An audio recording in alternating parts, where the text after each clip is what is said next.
is a deep dive about this potential TikTok ban. Facebook hired a Republican lobbying firm called Targeted Victory to create an entire smear campaign around TikTok.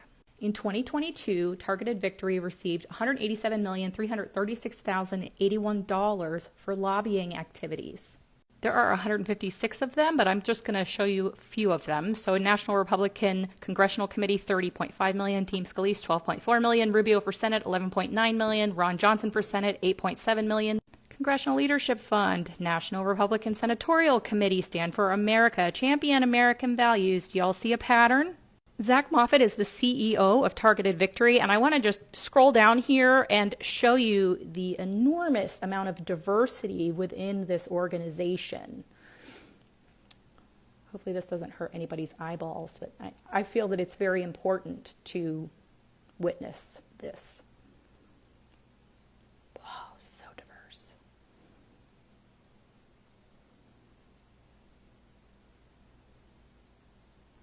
Okay. Yeah, see, diversity, huge, huge, huge. Then I looked up every nonprofit that has hired Targeted Victory as an independent contractor, and one in particular stuck out to me, so that's what we're going to go over now. The American Television Alliance. Their mission is to inform consumers of outdated rules that do not reflect today's television marketplace. Remember, this is a nonprofit. So there's Targeted Victory, Grassroots, $363,750. American Television Alliance has 10 board members. Let's see who they are. First up, we have Mike Chappell. He works around 2 hours a week. He doesn't get paid anything through them. Mike Chappell is a partner at Fierce Government Relations. What is Fierce Government Relations, you may ask? It's a lobbying firm that was started in 1978. It used to be called Fierce Isaacowitz and Blaylock. And Fierce Government Relations was an independent contractor for legal services at the tune of $545,000 for the American Television Alliance. All right, back to Mike. Before joining Fierce Government Relations in 2003, Mike served as the Deputy Chief of Staff for Congressman Chip Pickering of Mississippi. He was also a senior policy advisor for the Energy and Commerce Committee and co-chairman of the Congressional Wireless Telecommunications Caucus and Congressional Electricity Caucus. Hey, Mike. The next board member of the American Television Alliance is Caroline Kane Rafferty. Do you want to guess where she works? Yeah, you're right. Fierce Governmental Relations. Hey, Caroline. In 2011, she joined Fierce Government Relations. She was the tour and intern coordinator for the office of Senator Burr. She worked on Capitol Hill as a staff assistant for the Veterans Affairs Committee. Republican, of course.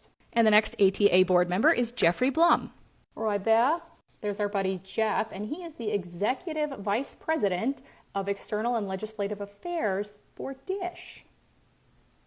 Before coming to DISH, Jeff was a partner at the LA firm Davis Wright Tremaine, where practice was focused on copyright, First Amendment, anti-piracy litigation, blah, blah, blah. Next up, we have Robert Fisher. There. Robert is the vice chairman of Verizon Federal Political Action Committee. Next up, we've got Patrick Halley.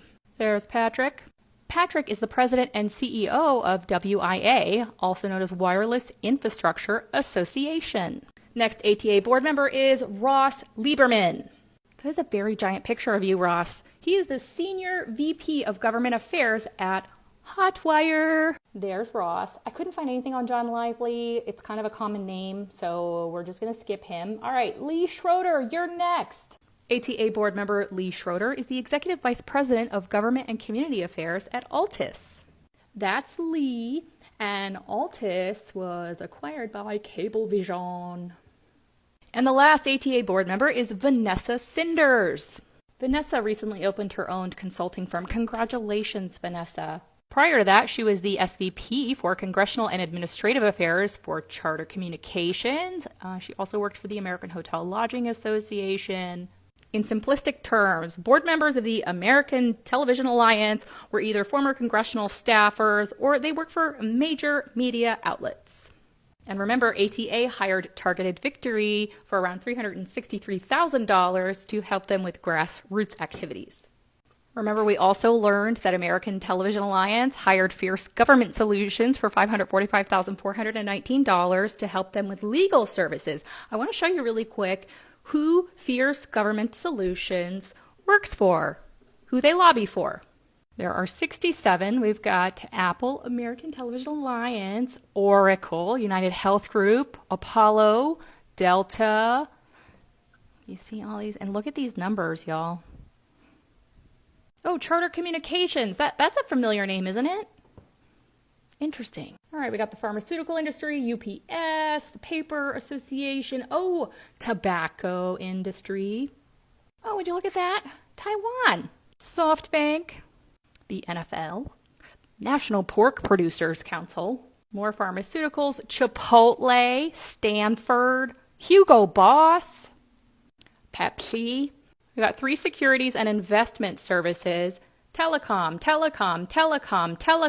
Oh, Verizon. Didn't we see that before? Telecom. Recording industry. You can see just from one nonprofit, one donation, one company, how they are all linked to these major corporations, telecom corporations, which go back to Facebook, which link to a Republican consulting lobbying firm, which link back to smearing TikTok to try to get it banned. Yeah, see the connection? Because a lot of people are spending more time on TikTok. Views for television views are down. TV shows are down. All these things are down because TikTok is slowly growing, and they don't like that. I don't know about y'all, but the way I feel about it, doesn't matter if you are the most liberal, coolest person in Congress, you're still making almost $200,000 a year. You've got benefits, health insurance, paid leave. You get all of these perks. Yeah, you could be the coolest person ever, but you still don't represent me.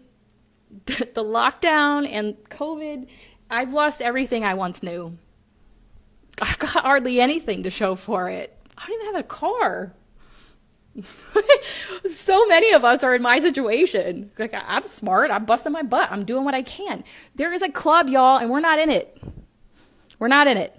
So I think we either need to come up with our own lobbying consulting firm, and we start raising funds on our own and start going to these politicians directly.